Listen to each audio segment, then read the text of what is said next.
Ladies and gentlemen, welcome to the new video. And today I am going to talk about Moin Ali.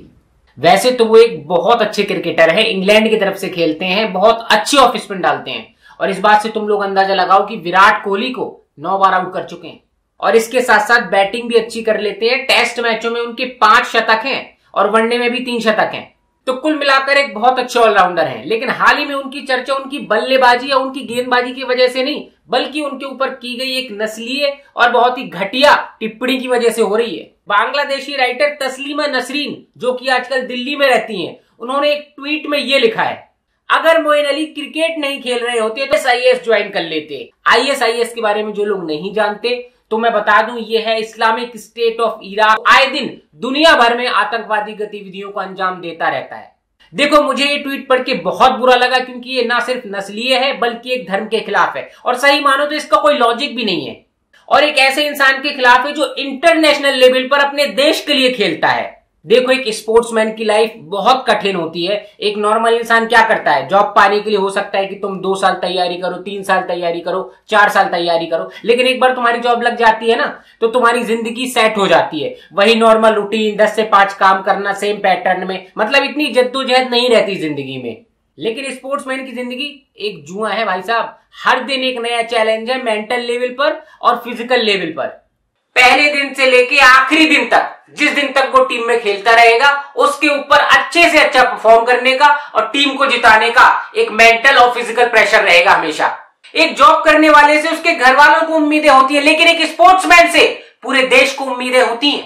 थोड़ा भी performance इधर उधर होता है ना, तो हम ही लोग उनको सोशल मीडिया पर ट्रोल करने लगते हैं। और अगर तुम्हारी गवर्नमेंट जॉब है या तुम बहुत टैलेंटेड तो हो सकता है कि तुम्हारी जॉब सिक्योर हो, लेकिन स्पोर्ट्समैन की जॉब कभी सिक्योर नहीं होती। कभी भी उसको टीम से निकाला जा सकता है। उसके ऊपर हमेशा एक प्रेशर होता है अपनी पोजीशन खो देने का। अगर आपने परफॉर्म नहीं किया तो आप कभी भी टीम से बाहर हो सकते हैं। हो सकता है खेल के दौरान आपको चोट लग जाए तो आप टीम से बाहर हो जाओ। और सबसे बड़ी चीज है कि चोट लगने का डर ऐसा होता है कि तुम्हारे हाथ पैर भी टूट सकते हैं, आंख भी फूट सकती है, खोपड़ी भी फूट सकती है और हो सकता है कि तुम मर ही जाओ।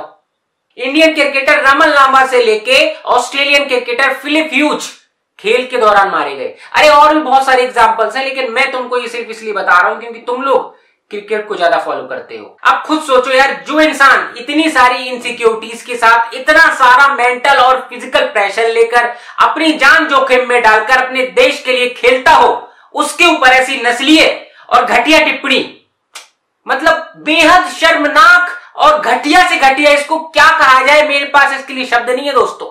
और वो भी एक ऐसे राइटर के द्वारा जो कि अपने आप को बहुत बड़ी फेमिनिस्ट कहती है। उसका देश और दुनिया में नाम है। अरे बहुत सारे अवार्ड भी मिले हैं उसको। देखो, पढ़ा लिखा इंसान जो कि फेमस भी हो, जब इस तरीके के कमेंट करता है तो बहुत फर्क पड़ता है भाई। लोग इन्फ्लुएंस हो सकते हैं, गलत डायरेक्शन में जा सकते हैं, किसी धर्म को गलत समझ सकते हैं। मेरे जैसा इंसान जिसको कोई ना जानता हो, ऐरा गैरा नत्थु खैरा, वो कुछ कहे तो बात अलग है। लोगों को इतनी परवाह नहीं होती और कोई इतना ध्यान भी नहीं देता, कहीं आंधी में उड़ जाएगी वो बात। लेकिन जब बड़े नामी गिरामी लोग ऐसी हरकत करते हैं तो भाई साहब उसका बहुत फर्क पड़ता है। खैर, तस्लीमा नसरीन अपने आप को बहुत बड़ा फेमिनिस्ट कहती है और आदमियों से तो इसकी जिंदगी में कभी बनी ही नहीं। 3 शादियां करके बैठी है, जाके विकिपीडिया में पढ़ लेना। इन्होंने women equality, human rights, women empowerment और फ्रीडम ऑफ स्पीच के बहुत सारे आंदोलन भी चलाए हैं। लेकिन फ्रीडम ऑफ स्पीच का ये मतलब तो नहीं है कि आप किसी आदमी को आतंकवादी बोल दो सिर्फ इसलिए कि उसकी दाढ़ी है या सिर्फ इसलिए कि वो मुसलमान है।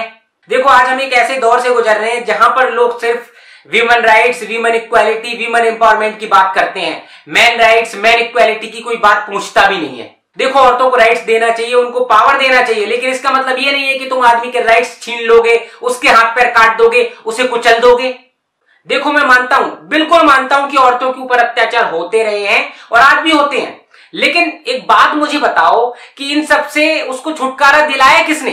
औरतों को अगर उनके ऊपर अत्याचार होते थे तो उससे आगे लाया कौन? उनको आगे बढ़ाया किसने? वीमेन एम्पावरमेंट और वीमेन राइट्स की तुम बात करते हो, वो भी तो आदमी नहीं चलाए हैं, उसी ने तो ये सब कुछ किया है। आदमी ने ही औरतों को बराबरी का दर्जा दिया, आदमी ने ही औरतों को उनके राइट्स दिलाए, आदमी ही था जिसने औरतों के लिए सबसे पहले लड़ाई शुरू की। राजा राम मोहन रॉय, ज्योतिराव गोविंदराव फुले, डॉक्टर भीमराव अंबेडकर, अरे ना जाने कितने आदमी औरतों की सम्मान और उनके हक के लिए लड़े और मरे भाई साहब। आज भी बेटी की हिफाजत उसका बाप ही करता है ना। रक्षाबंधन पे आज भी बहनें अपने भाई को ही राखी बांधती है ना। तो फिर इस तरह की औरतें विमेन एम्पावरमेंट के नाम पर आदमियों को कुचलना क्यों चाहती हैं भाई? जरा सोचो, अगर यही बात किसी बड़े मंत्री या क्रिकेटर ने किसी महिला के बारे में कही होती कि अगर आप राइटर नहीं होती तो आप पॉर्न एक्ट्रेस होती या आप प्रोस्टिट्यूट होती, तो ये सो कॉल्ड फेमिनिस्ट क्या उसको जिंदा छोड़ते? उसका जीना हराम कर देते भाई साहब। बस एंड में मैं यही कहूंगा कि अब वक्त आ गया है कि विमेन्स इक्वालिटी के साथ साथ मेंस इक्वालिटी की भी बात होनी चाहिए और विमेन्स राइट के साथ साथ मेंस राइट की भी बात होनी चाहिए। नहीं तो मेरे प्यारे भाइयों, आदमी का अस्तित्व खत्म हो जाएगा। चलो भाई, जाते जाते अनसब्सक्राइब कर देना और डिसलाइक तो जरूर मारना, और साथ में ये भी लिखना नीचे वीडियो में कि मजा नहीं आया, और नोटिफिकेशन अगर लगा रखा है तो हटा देना ताकि अगली बार तुम्हें वीडियो का नोटिफिकेशन ना जाए। Take care.